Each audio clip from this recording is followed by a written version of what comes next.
Ժորժան նոր հայտնի դառավ, որ բոլոր падգամավորներին նոր տարուց առաջ որոշել են տալ պարգևավճար։ Դե հիմա կարող էինք հասկանալ, օրինակ 100, 200, 300 հազար դրամ եթե տային պարգևավճար, դա միտեղ հələ խելքին մոտիկ է, հա։ Բայց 3 միլիոն դրամ տվել են յուրաքանչյուր падգամավորին որպես 13-րդ աշխատավարձ, որպես պարգևավճար 3 միլիոն դրամ։ Ու այստեղ ես շատ լավ միանգամից աչքիս առաջ եկա, որ մենք անընդհատ պահանջում ենք կառավարությանը, հորդորում ենք, խնդրում ենք, որ թոշակառուներին փոքրիկ աջակցություն անեն եւ բանից նոր տարուց առաջ տան 13-րդ թոշակ 36,000, 40, 50,000 դրամ։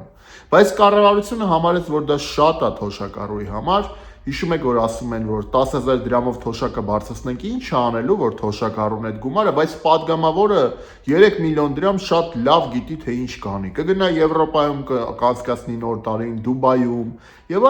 այլն, հա։ Ուղղակի անարդար է իրականում, եւ գիտեք ինչն է բացատրությունը, այ բացատրությունը մի հատ եկեք լսենք։ Ասում են մնացել էր բյուջեում խնայված գումար, հա, եւ այդտենց որոշեցինք ուրեմն պարգևավճար տալ 13-րդ աշխատավարձ մեր падգամավորներին։ Падգամավորները այնքան են հոգնել ժողովրդին անընդհատ փորձելով օգնել, ժողովրդին այնքան ժողովրդի հոգսերը անընդհատ բարձրաձայնել են ազգային ժողովում եւ այլն, որ իրոք արժանի են։ Բայց իրականում ես չեմ հիշում եւ ընդհանրապես ես կարծում դուք էլ չեք հիշում, որ падգամավորները վեր կանան եւ ժողովրդի համար օրակարգային հարցեր առաջ տանեն, այն օրակարգային հարցերը, որոնք իսկապես վերաբերվում են ժողովրդի հոգսերին եւ խնդիրներին։ Օրինակ, բան անեին Վերկանան ասային, գիտեք, իշխանություն, վարկային տոկոսադրույքները իջացրեք, այս ժողովուրդը այս բեռը չի կարող տանի առաջ։ Բայց չէ, դե ոնց կասեն, հեն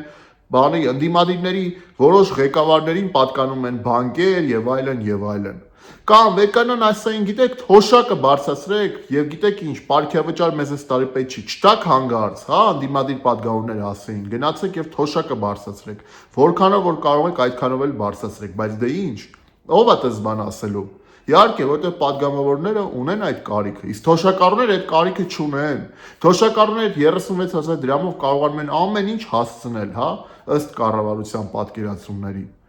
Կներեք, բայց սա աբսուրդ է, սա անընդունելի է,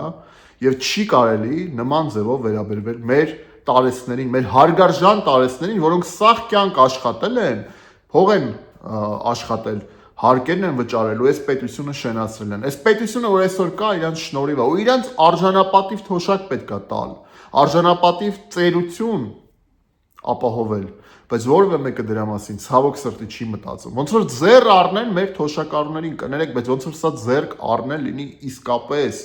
ուրիշ բառեր չեմ գտնում։ Ինչի պետք է սենց լինի։ Կամ որ անընդհատ ասում ենք աշխատավարձները բարձրացրեք, որտեղ էս գնաճն է, թոշակները բարձրացրեք, որտեղ էս գնաճն է, Մենակ պաշտոնյաների աշխատավարձներն է աճում, մենակ պաշտոնյաների պարգևավճարներն է աճում, մենակ իրանց եկամուտներն է աճում, բա թոշակառուն, բա աշխատավոր մարդը, օր ու գիշեր աշխատող, բա իրենք ինչ անեն, լավ, այս գնաճին ոնց դիմանան։ Որքան, Ժորժա, ես հանուն սոցիալական արդարության կուսակցության նախագահ Արման Ղուկասյանն եմ, ու ես ասում եմ հանգարց չհուսահատվեք։ Մենք միասին պետքա պայքարենք, Հայաստանում պետքա ձևավորվի իրական ընդդիմություն, որը պայքարում է ժողովրդի հոգսերի համար։ Հայաստանում պետք է ձևավորվի իրական քաղաքական դաշտ, որը իսկապես բխում է ժողովրդի շահերից, ոչ թե սրա կամ նրա նեղ էլիտար քաղաքական շահերից։ Ժողովուրդը պետք է ոտքի կանգնի։ Ժորժան, հիշեք, որ մենք շատ ենք, ու մենք ճիշտ ենք, ու մենք անպայման հաջողելու ենք, անգամ որևէ տոկոսով չհուսահատվեք, վստահ եղեք։ 26 թվականին լինելու են ընտրություններ եւ մենք պետք է ամեն ինչ անենք, որ այդ ընտրություններում իրական քաղաքական դաշտ ձևավորվի, որը սպասարկելու է ժողովրդի իրական շահերը, իրական հոգսերը, ներկայացնելու է ժողովրդին, այլ ոչ թե այս կամ այն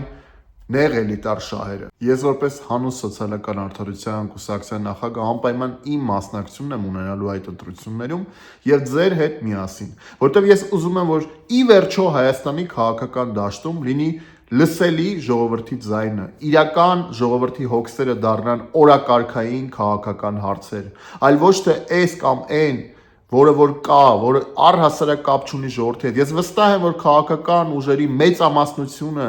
իրանց առաջնորդները, իրանց падգամավորները, քաղաքական գործիչները անգամ մոտ չեն այն գաղափարին, որը որ իրոք մտահոգում է ժողովրդին։ Ես վստահ եմ, որ Հայաստանում պետք է ձևավորվի այնպիսի քաղաքական դաշտ, որը որ իսկապես ներկայացնում է ժողովրդի ձայնը, ժողովրդի խնդիրները, ժողովրդի հոգսերը։ Ես ուզում եմ, որ լսելի լինեն հաշմանդամները, իրենց խնդիրները։ Ես ուզում եմ, որ լսելի լինեն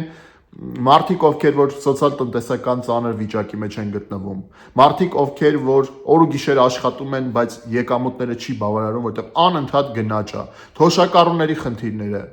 առհասարակ բոլոր մարդկանց խնդիրները, իրական գետնի վրա գոյություն ունեցող խնդիրները, ոչ թե քննարկվի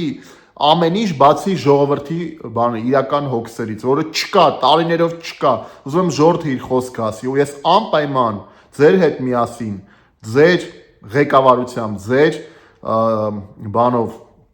աջակցությամբ անպայման ուզում եմ, որ մենք միասին դա անենք, ու մենք դա անելու ենք, ու մենք ապացուցելու ենք, որ այս երկրում իսկապես ժողովուրդն է որոշողը, ժողովուրդն է որոշում, իսկ պաշտոնյաները իրականացնում են, ոչ թե հակառակը։ Եվ ժողովուրդն է այս երկրում իշխանություն, իսկ պաշտոնյաները ընդհանրապես ժողովրդի ծառաներն են։ Սա է իրականությունը։ Դա ամրագրված է սահմանադրությամբ եւ անպայման սա այս ամենը, այս գաղափարը մենք իրականություն ենք դարձնելու։ Ժորժ ջան, խնդրում եմ տարածեք այս տեսանյութը, բաժանորդագրվեք իմեջին եւ անպայման ձեր խոսքը գրեք մեկնաբանություններում եւ հիշեք, որ մենք շատ ենք ու մենք ճիշտ ենք ու մենք անպայման հաջողելու ենք, անգամ մի րոպե չկասկածեք։